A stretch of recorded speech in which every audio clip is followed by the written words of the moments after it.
Therefore, you've answered the question on technology as well. I'm just wondering whether a potential buyer should be concerned at all about after sales. And of course, the price point that we're talking about, Hormadz, this is, these are people that can afford the kind of money that you would have to spend on after sales, but availability is something that you have to bear in mind as well. Is that something to worry about? Yeah, I think after sales, definitely you have to worry about. I think, look, for normal maintenance, it's not much of a worry.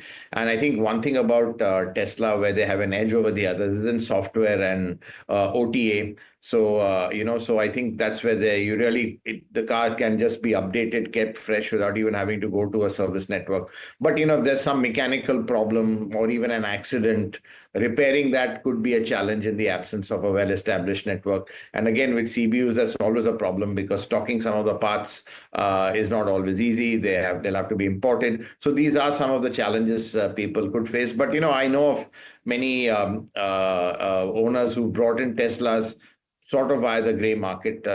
They've been pretty happy with them. Some of them have had issues, but I think really Tesla kind of delivers a different kind of experience, no doubt.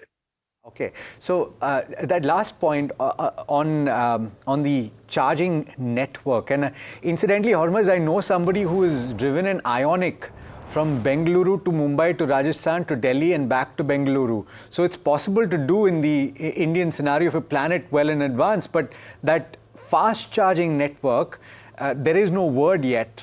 Do you think that one, it can be set up, and two, how much time that would take?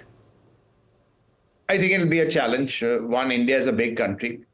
You can invest in the fast charging network, but you have to have the power to support that, again, which is not easy, especially from the discoms. So, excuse me. So I think that is going to be a challenge. I think, India, basically, we have a network of 60 kilowatt chargers, tops, very, very few going more than that.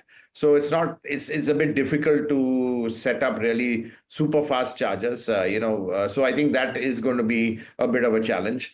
But I think, EVs are generally very urban centric. And, if you have a home charger, which I'm sure many of the owners will have, I think that issue, it won't be so much of an issue. I don't think people are going to be going really long distances in their EVs.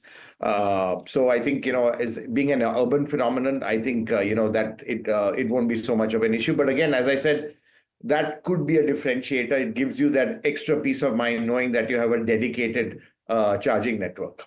Fantastic. Always a pleasure, Hormadz, speaking with you. Thanks so much for joining in.